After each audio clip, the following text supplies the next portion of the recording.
Welcome, Finbar OHanlon, to Love Innovating Again. I'm really excited to talk to you, Finbar, because you are a man of many talents, an Imagineer, an inventor, entrepreneur, coach, and consultant. So you've been around for 30 years in this space, creating and commercializing innovations in technology, media, and the arts. And as an Imagineer and subject matter expert, you help lots of people understand their human capabilities. And you've all got 16 patents, which is incredible, relating to music, video, blockchain, cybersecurity, and AI, children's learning and entertainment. You're also very busy running many businesses. And to add to all of that, as if there could be more, you're also an incredible musician. And you've played with some amazing people like Limp Bizkit.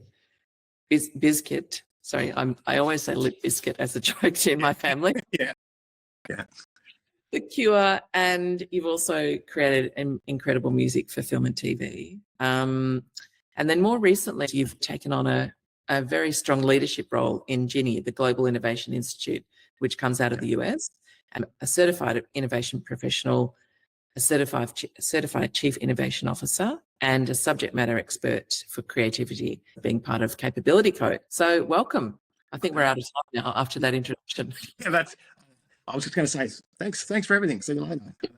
Now, it sounds like a lot when you say it, but to me, it's just part of a never-ending journey, Yeah, it's beautiful.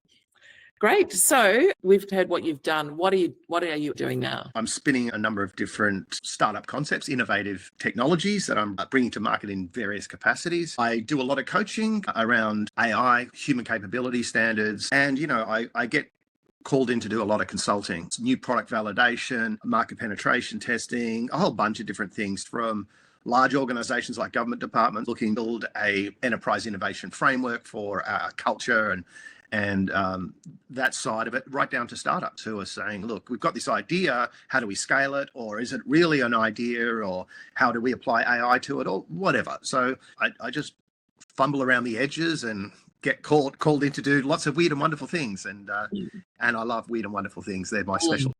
Yeah, beautiful. So, how do you describe corporate innovation? So, look, I look at corporate innovation as pretty much the systems and processes that organizations use to develop, introduce, and to manage new ideas, technologies, products, business models, or processes, basically. So it's the strategic approach more so than the tactical approach.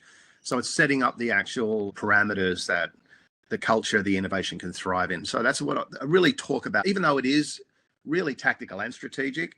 When I talk about corporate innovation, to try and isolate it from design thinking, I always talk about it from a more strategic lens. Yeah, I agree. And what do you think needs to be in place to be successful from a corporate innovation perspective? Well, so you really need a culture of innovation, and that starts at the top. So it's very, very hard when you're at the bottom or in middle management to have the passion to drive innovation when everything you're doing is being looked at through a different lens from top down. And when you're being measured, or when your reporting mechanisms or your lines of reporting don't understand that, it's much more. The culture of innovation really should start at the top, from the board and leadership down, understanding the value that innovation creates when you have strategic alignment and the purpose of innovation, which a lot of people think innovation is this thing that you do and you hope that you're going to get an outcome. That's not thinking about it from a strategic lens. It's more like, oh, let's give something a go and hope it works, which is pretty much bound for failure. Yeah. So culture of innovation, strategic alignment. Where is the business going? What does it mean? Where does innovation play into that? And understanding that innovation is about remaining relevant or staying ahead of rapidly changing markets. What is that forward-looking vision? I often say to companies, if you're in the financial segment, you need to make a statement, which is part of ASIC regulations, which says future value can't be measured by past performance. And I think that is actually a motto that should be applied to every single business, not just financial businesses. And so the ability to look forward, understand what's happening in markets, market trends, and being able to make sure that you've got a vision of the future and you actually understand that should play into the strategic vision. So I think strategic alignment's important. And one of the three top things is actually having robust frameworks and processes. Innovation doesn't come from creativity. Normally, it's built from robust systems, processes, methods. That's how you're going to get the insights, and then running through frameworks to actually put the associative thinking together to come up with the answers gives you a much better chance of success. So I think robust processes and frameworks, culture of innovation and strategic alignment for me are the number one things. And to be honest with you, Penelope, I think they're the things that are missing the most. Absolutely. Yeah, so I was just thinking, when you go into organisations, I think you're typically brought in at a board or a senior executive level. What are you finding that people are asking you to do in terms of the problems that they're bringing to you? A lot of it is driven around a governance mandate. For example, some government departments mandated that in terms of any large project they undertake, there is some level of innovation in that project. And in a lot of cases, they have no idea what that means. They don't know how to report to it. So it's actually driven from a regulatory framework or a compliance framework to do innovation and to take it from a strategic approach rather than an organization who's looking at future value. Both have their merits. I do some lower end intake for staff and certain things, but a lot of it is really driven from board level. It's really around that compliance and governance to do innovation, and them looking at, well, where do we go to get someone who's got proven methodology? And this is where they look at G.I.N.I and they go, well, being the representative of G.I.N.I over here in the APAC region, how do we take on board this? So it's a roundabout way where they go, we've got compliance, we look for the best or the most recognized framework, so we're actually ticking the right governance checkbox, and then I'll come in and run a program. Yeah, beautiful. So you just mentioned G.I.N.I, which I know is something you're very passionate about and also an expert in. So why don't you talk to us about G.I.N.I? Okay, so first off, let me say I am not an academic. I am an inventor. Okay, I've spent my life making things and challenging the status quo and trying to bring things to life that change the world. So when I came back from the US to do my IPO for Linnaeus, I basically exited my company and I sat around and I thought, well, what do I do now? I've spent the last 10 years of my life traveling the world trying to commercialize a video technology. And I got approached by someone who recommended me to go and talk to the founder of G.I.N.I, Anthony Mills, the CEO. And I just said to him, I've been doing this stuff all my life, but I actually don't know what I'm doing. But I've just surrounded myself with very, very smart people who have taught me a lot. So I've had great investors who bought into my storytelling, and that allowed me to find the right people who helped me become a success. I'm really not the reason why I'm successful. It's the people around me that made me successful. And so he said, look, get this big book about innovation. And to be totally honest with you, Penelope, I thought, I don't read books. I listen to podcasts. I listen to audio. I'm not going to read. And it's like a 900-page manual on innovation. This humongous book, right? Anyway, he goes, just give it a go. So I started, and all of a sudden, all the things I'd done in my past life started to make sense. There was frameworks. This was applied innovation. And G.I.N.I was born out of Whirlpool, NASA, and Boeing, and a few other companies.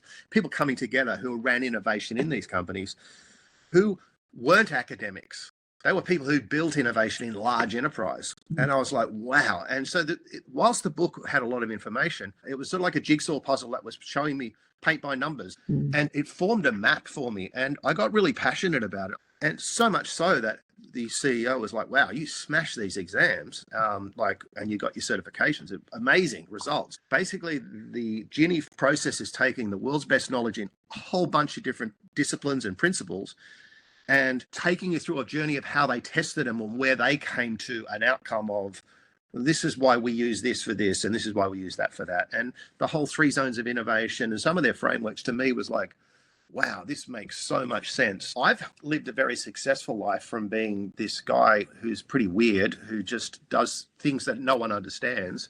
And I'm like, well, a lot of people can have the same success. Yes. So I would love to be able to somehow codify what I've done through my career on the back of G.I.N.I's great knowledge and put that together in a melting pot to try and come up with something that can help accelerate Australian innovation. So I'm very passionate about G.I.N.I because they're in 50 plus countries. They're over 10,000 certified innovators. They've got huge government departments in UAE and Europe that are using their frameworks pretty much exclusively.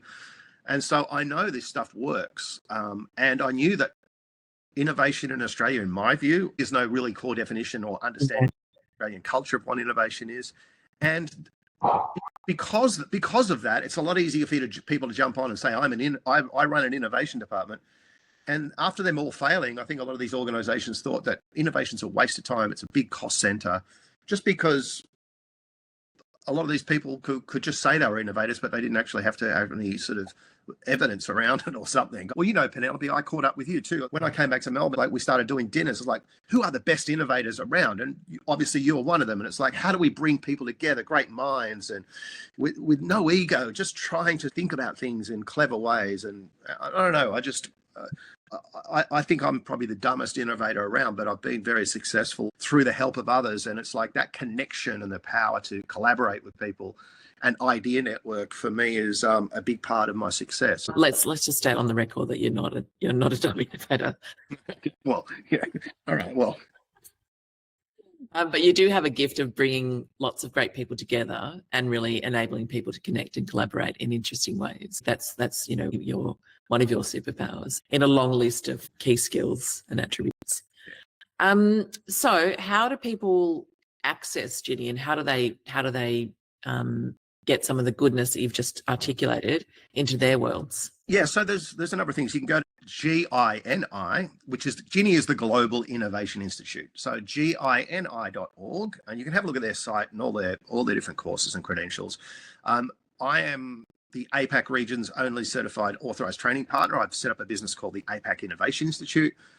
We can run certifications. We can get you fully certified under G.I.N.I. You can do that yourself if you want to just go and get the book and do the hard reading, or we can help assist by accelerate that sort of learning journey if you wish. At the end of the day, I'm trying to just put a catalyst in the market that agitates and tries to put some sort of common language and structure around innovation. Yep. I think one of the most important things that you talked about then was no common language and no common definition. In these conversations, every person I've talked to has a different definition of innovation. And that's why I asked it, because I'm interested in being able to kind of get deeper and tease out some of those similarities and some of those differences. But so far, it's, there's elements that are similar, but it's not the same. Well, if I could take you through the G.I.N.I, in the G.I.N.I world, we basically talk about where it starts, imagination. So imagination is the use of thought to conceive things that do not necessarily exist. It's unbound thinking. It's a thought process, does not necessarily have to exist. Imagination then leads to creativity. Creativity is the ability to conceive new solutions to challenges by arranging existing things on new and novel ways. And that sounds really confusing, but let me take it like this. So creative problem solving is, okay, let's say I imagine something. Let's say I imagine I'm going to fuse two adjacent things, a cyclone and a vacuum cleaner. Okay.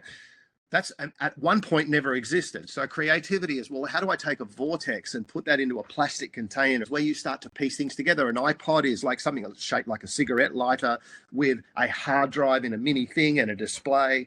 You're piecing together different things in different ways to conceive new solutions to challenges. So that's creativity. And so people think creativity is playing music and art. It is. If you're painting a picture, you've got different paints and you've got a canvas, and the way you put the paints together, the synthesis of these different elements in new and unique ways creates an output. So with music, I play one note on the guitar, the drummer's playing a beat, the bass player's playing a note.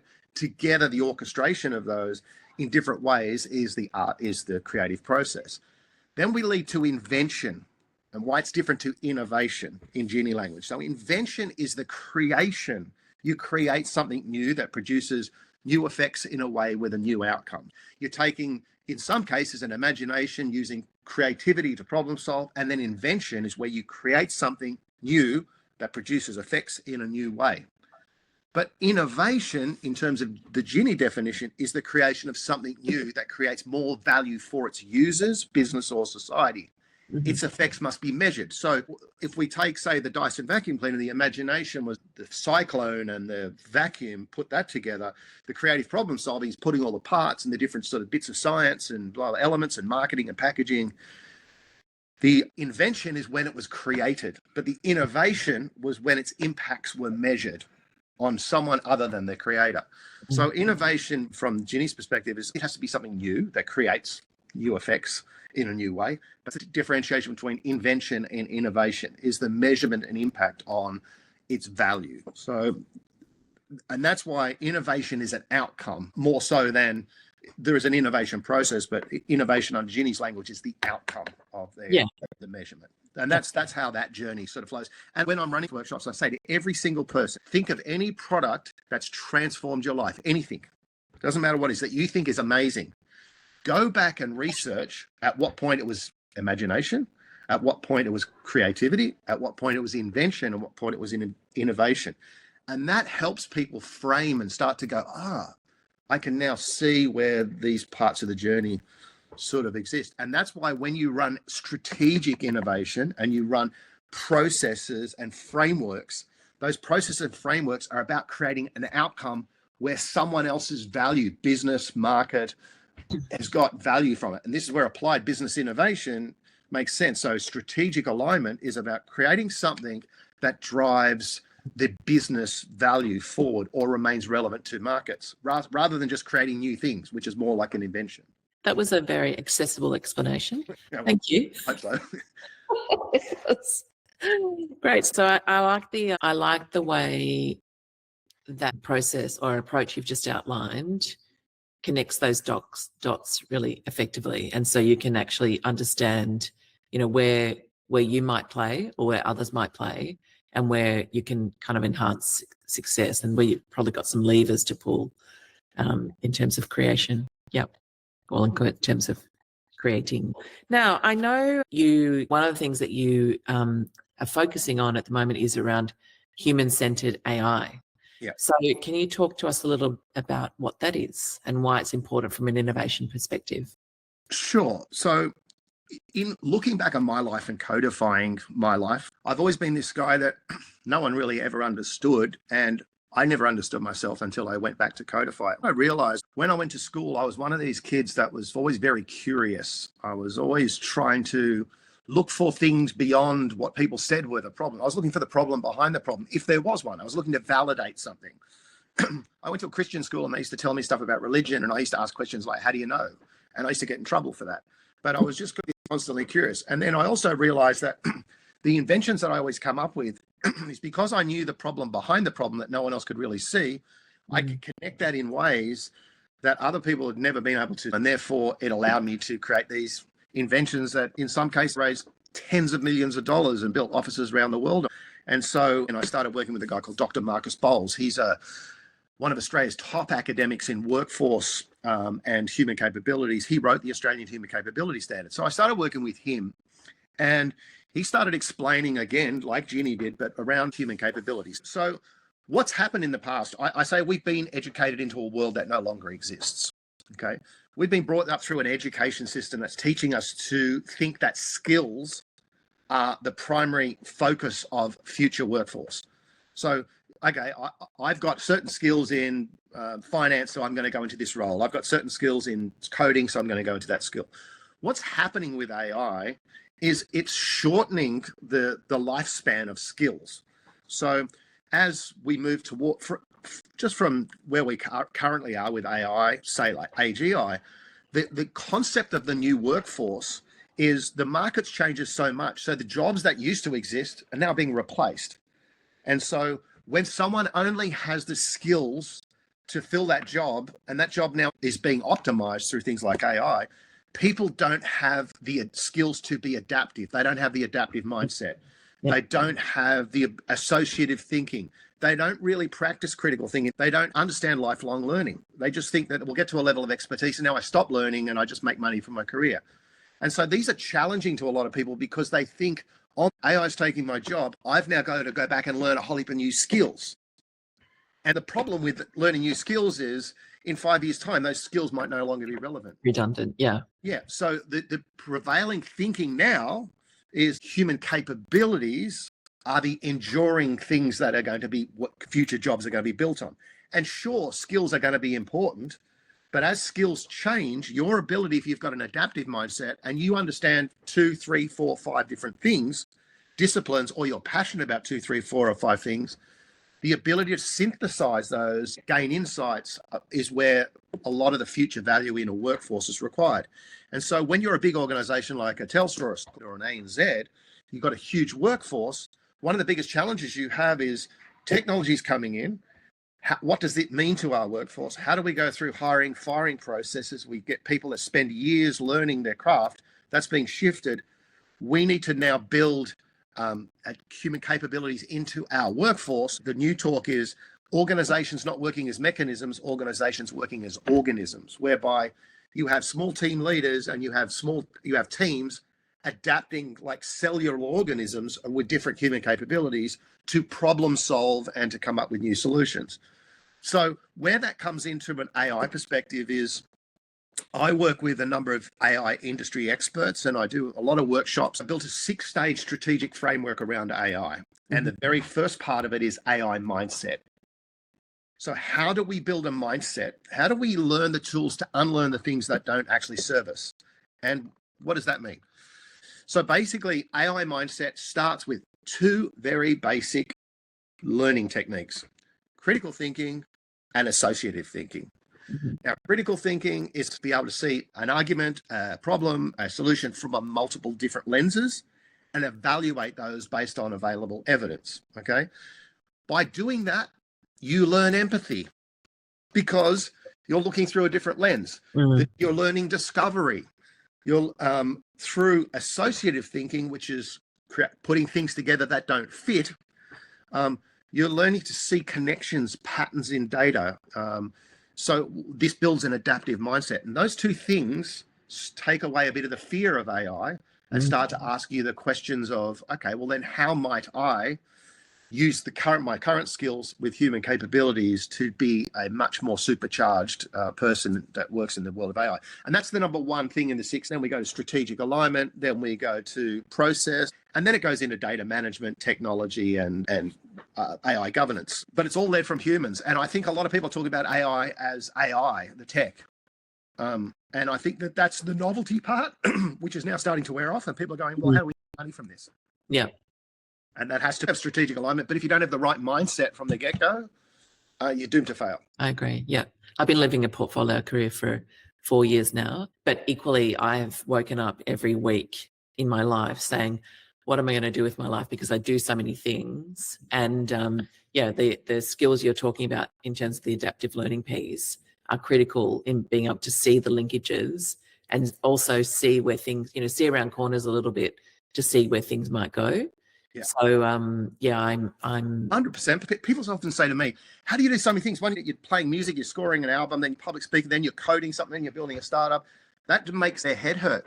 But to me, it's creative problem solving in many different facets. And I believe the value of everyone in the future is going to be the different connections of things that don't go together, and being able to see those is where you're going to have a unique value, not the same value. It's like, that's where the richness comes from. So, we just haven't been taught that way. That's okay. Everyone's been told that's crazy. You can't do that.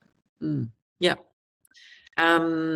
It's sort of about how do you get your synapses firing so that you can bring more of who you are and how you impassioned into that every day, so that you don't have that distinction between this is what I do to earn money and this is what I do to have fun. It's the embellishment of both of those. Well, yeah, I think there's the line blurring too. Like what I do to make money is changing. And, I would highly recommend, it's quite a heavy listen, but it's a great audio book by Joe Dispenza, which is about the human brain. It's very much anatomy and science based. When we've got a conscious that gets programmed into our subconscious, when we've got an autonomous behavior, when we can actually observe those autonomous behaviors, we realize all of us are running an operating system. We're running a program. Okay. And then when we start to then go, oh, that's no good, or this is no good, if we can start to stand back and go, hang on, that's my program working, my autonomous behavior. How might I challenge that? I've got to do that for money. That's the old way of thinking. This is what we need to unlearn. It's the adaptability where our future value is going to thrive. And if you're building adaptive value now, it's not going to distract from your current way of earning. It's going to increase it. It's just that we go, oh, that's not me, or I'm too old to do this, or I'm never going to do that. It's like you're already self-sabotaging, and that's your operating system, your programming from your subconscious telling you can't do stuff, which is stopping you from growing. Yeah, absolutely. I hear you. I see you. I live you. Well, that's why we're talking, right? It's like loving innovation, right? Indeed. And I just want everyone to have the same level of joy in their day-to-day that I get with being able to do things. And I can tell that you're the same, because you're so impassioned about what you're talking about. So let's just close then on what you love about innovating. Okay, so what I love about innovating is what freaks most people out about it, which is the art of the unknown. People are like, afraid of the unknown. And I go, where did that come from? Like, the unknown is where I've made my whole career. It's allowed me to live in 5 countries, travel on private jet, do all this crazy stuff. They're like, how'd you do that? It's from actually exploring these things that don't exist and you don't know. You don't have to know everything. The unknown is the place of the biggest growth. And so you've heard the term neural network, obviously, from the brain and with AI. I believe we're all neurons in a neural network. And I love connecting with people that I would never normally connect with, because that's where the biggest amount of growth comes from. Yet a lot of people would go, oh, look at that Finbar guy. He's got tattoos. I wouldn't go and talk to him. He's a bit weird. He's got a strange manner. But I would challenge you that, hey, that's where the biggest amount of growth comes from. Go and talk to those people. Go and learn.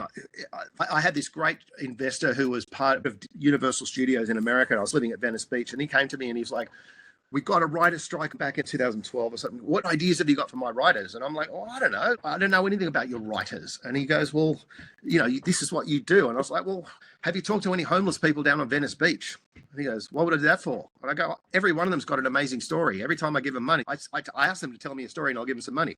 So they always tell me this story. So I go there and you might have 50 scripts just sitting there. But, it's just this, oh, I can't do that. That's crazy. And it's like, why? So I'm passionate about it because the unknown for me is where the greatest amount of growth comes from. It's where the pot of gold is, not from knowing everything. And I think that we've been educated that we have to know everything.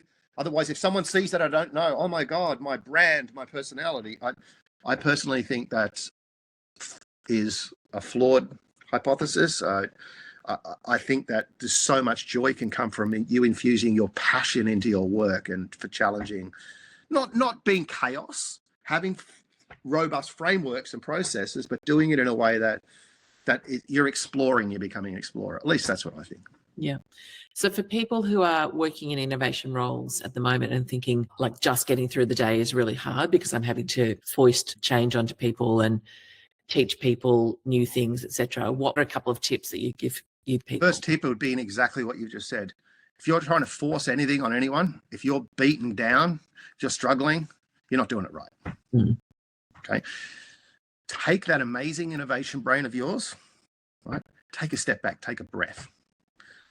What is a lateral approach? How do I approach this in an adjacent way? How might I use my clever innovation brain to not think about innovation in its product or service innovation, think about it as business innovation.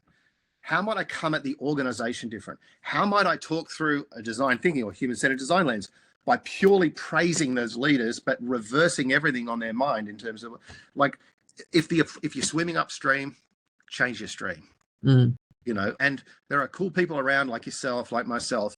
You can talk to us innovators. We need a community because it's a hard job, and I sound all positive now, and I'm pretty super positive person, but we all get smashed, right? And so it's the power of us connection which helps us make us stronger. As innovators, we need to stay together. We need to collaborate. But yeah, I would say if you're struggling, take a step back and ask the question, how might we or how might I change the game where I'm not struggling?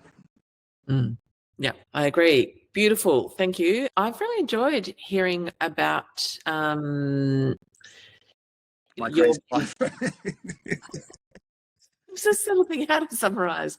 I think your views on how do humans continue to thrive in a sea of AI, which is something that a lot of people are thinking about and facing into.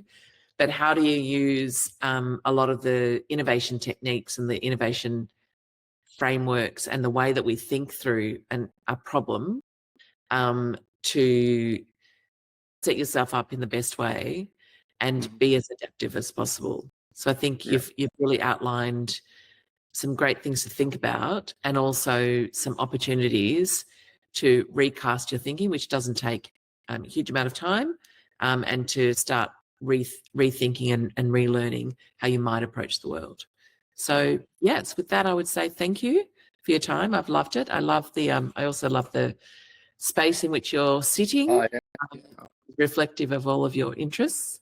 Can I say, Penelope, to the innovators out there, if you need someone to be a catalyst on your team to help drive innovation, if you need some extra brain power, if you need whatever, I'm available. So just please reach out. Beautiful. Thank you. Cool. Thanks again.